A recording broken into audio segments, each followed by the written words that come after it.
নমস্কার বন্ধুরা, আবারও একটা নতুন রেসিপি নিয়ে তোমাদের কাছে চলে এসেছি। আশা করি তোমরা সবাই খুব ভালো আছো আর ভালো থাকো।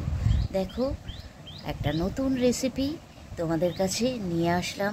হয়তো তোমাদের সবার খুব ভালো লাগবে, আর ভালো লাগলে অবশ্যই রেসিপিটা ট্রাই করবে বাড়িতে। আর কিসের রেসিপি, কী দিয়ে করছি দেখতে থাকো। এই যে পটল নিয়েছি, পটল দিয়ে আজকের এই রেসিপিটা হবে।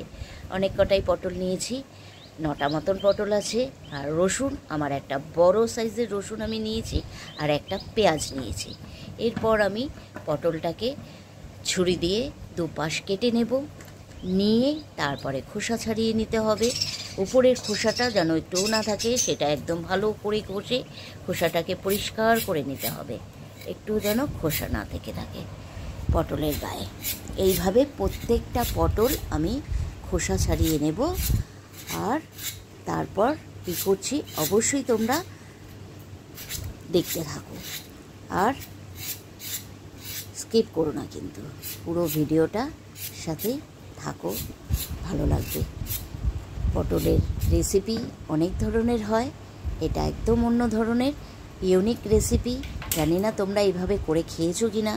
যদি করে খেয়ে না থাকো অবশ্যই এইভাবে করো, ভালো লাগবে। ভাত দিয়ে তো দারুণ লাগবে।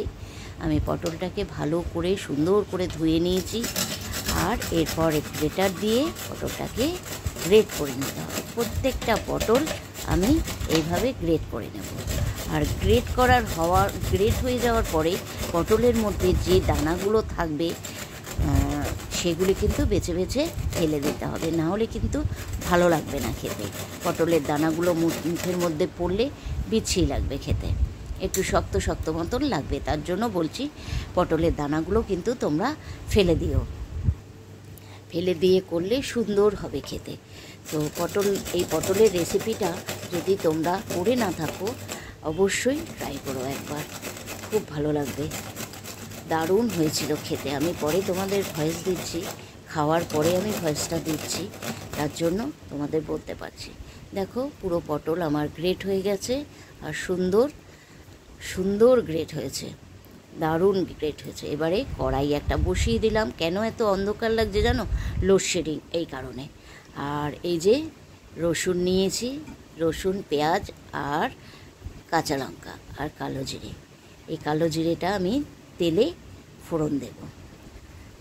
দেখা যাচ্ছে না, একটু কষ্ট করে দেখো তোমরা, কারণ লোডশেডিংয়ের মধ্যে আমার করতে হয়েছিল প্রায় 1-1.5 ঘন্টা লোডশেডিং ছিল। তারপরে আমি এটা শুরু করেছি। হ্যাঁ, তারও পরে অনেক পরে কারেন্ট এসছে। আমি লোডশেডিংয়ের মধ্যেই পুরো রেসিপিটা আমার করতে হয়েছে, বুঝলে। একটু তোমরা করে কষ্ট করে দেখে নিও। দেখলে তেলে আমি কিন্তু মশলাটা ভেজে নিলাম। পেঁয়াজ, আদা, রসুন ভাজা হয়ে গেছে। এরপর পটলের মধ্যে আমি 1/2 চামচ মতো নুন দিলাম, হলুদ দেব, লঙ্কার গুঁড়ো দেব, এই যে হলুদ। এরপর দেব লঙ্কার গুঁড়ো, এই লঙ্কার গুঁড়ো। এরপর দেব তেল, এই যে লঙ্কার গুঁড়ো দিলাম। এরপর দেব তেল, সামান্য তেল, 1 চামচ মতন তেল আমি দেব। 1 চামচ মতন তেলই দেবে। তোমরা চাইলে আর একটু তেল দিতে পারো। আমি একটু তেল কম খাই, যার জন্য তেলের পরিমাণটা আমি একটু কম দিলাম। কম খাওয়াই ভালো। এখন শরীর স্বাস্থ্য সবাইকে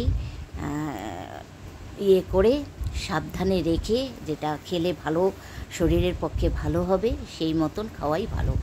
শেষে দিলাম কিন্তু চিনি, 1 চামচ মতন চিনি দিলাম।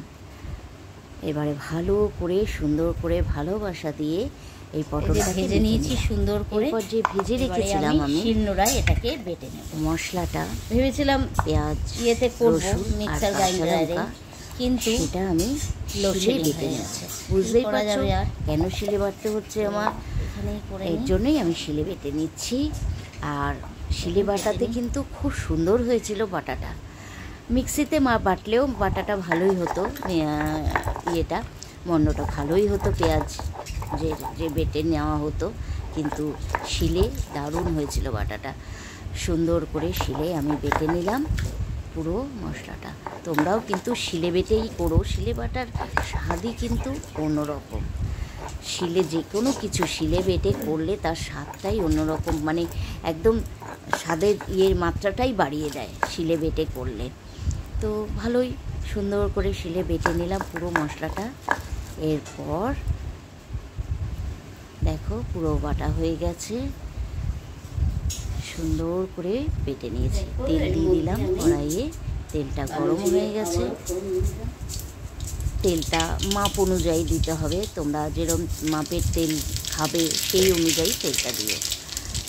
আমার তেলের পরিমাপটা আমি একটু কম তেল যেহেতু ব্যবহার করি, তার জন্য তেলটা আমি কম দিলাম। আর একটু তেল দেওয়া যেতেই পারে, একটু তেল তেল হলে ভালো লাগবে জিনিসটা খেতে। তোমাদের বলে দিলাম, তোমরা যারা করতে চাও আর একটু তেল দিতে পারো। আমি কালো জিরে ফোড়ন দিলাম এর মধ্যে, আর দিয়ে দিলাম পটলের মেখে রাখা সব মশলা দিয়ে পটলের মাখা পটলটা, গ্রেট করা পটলটা দিয়ে দিলাম কড়াইয়ে। ভালো করে নেড়ে চেড়ে এর মধ্যে কিন্তু যে মশলাটা আমি বেটে রেখেছিলাম সেটাও আমি এখনই এর মধ্যে অ্যাড করে দেবো। একটু নেড়েই অ্যাড করে দিতে হবে, 2-1 সেকেন্ড নেড়েই কিন্তু আমি অ্যাড করে দিয়েছি। দেব দিন এখনও দেব। দেখো এই পুরো মশলাটাই দিয়ে দিলাম। দারুণ হয়েছিল খেতে, ভীষণ সুন্দর একটা নতুন ধরনের রেসিপি, খুব ভালো লাগলো খেয়ে। তোমরা যদি না খেয়ে থাকো অবশ্যই ট্রাই করো, কিন্তু বারবার বলছি তোমাদের একটা কথাই, দারুণ। এই পদটা থাকলে মাছ মাংস আলাদা সরিয়ে এই দিয়েই পুরো ভাতটা খাওয়া হয়ে যাবে। এত সিম্পল অথচ সহজ রেসিপি, আর খুব কম উপকরণে খুব সুন্দর একটা রেসিপি। তোমরা কিন্তু বাড়িতে করে খেতে পারো। একটু জল অ্যাড করে দিলাম পটলটা সিদ্ধ হওয়ার জন্য, আর এই জলেই কিন্তু আমার পুরো পটলটা সিদ্ধ হয়ে গেছিলো।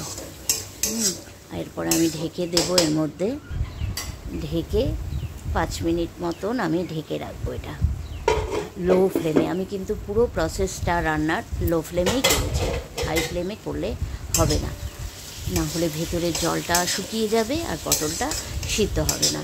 যার জন্য আমি কিন্তু লো ফ্লেমে আস্তে আস্তে রান্নাটা করেছি। আর লো ফ্লেমে রান্না টেস্ট কিন্তু খুব ভালো হয়, এই কারণেই আস্তে আস্তে রান্নাটা হয়, খুব ভালো হয় সেটা খেতে। আর গ্যাস বাড়িয়ে দিয়ে, গ্যাসটাও তো খরচ হয় অনেক বেশি না, গ্যাসের কথা চিন্তাটা করতে হবে যে গ্যাস আমরা একটু কম খরচ করে কিন্তু এইভাবে লো ফ্লেমে যে কোনো রান্না যদি কষিয়ে কষিয়ে করা যায়, তার টেস্টও যেমন ভালো হয় আর গ্যাসটাও কিন্তু বাঁচে আমাদের, বুঝেছো। হাই ফ্লেমে গ্যাস চারিদিক দিয়ে বেরিয়ে যাবে, তাতে কিন্তু অনেকটা গ্যাস খরচ হয়ে যায়। তোমাদের এটা বললাম। আর দেখো কমপ্লিট হয়ে গেছে কিন্তু আমার, একদম দেখতে কত সুন্দর হয়েছে দেখেছো। ভাত দিয়ে জাস্ট ফাটাফাটি হয়েছিল, খেতে দারুণ হয়েছিল। তোমাদের যদি ভালো লাগে তোমরা কিন্তু ট্রাই করো বাড়িতে একবার। হয়ে গেছে একদম। আর আমার এই লাইটটা কিসের লাইট যেন, আর একটা ফোনের লাইট জ্বালিয়ে আমি টর্চ জ্বালিয়ে করছি। দেখো হয়ে গেছে পুরো একদম। আর তোমাদের কোথাও যদি ভালো লেগে থাকে রেসিপিটা, অবশ্যই লাইক, কমেন্ট আর শেয়ার, তার সাথে সাথে বাবিনের রান্নাঘর চ্যানেলটিকে অবশ্যই সাবস্ক্রাইব করে পাশে থাকা বেল আইকনটি প্রেস করে দেবে। সময় মতন সব নোটিফিকেশান তোমাদের কাছে আগে পৌঁছে যাবে।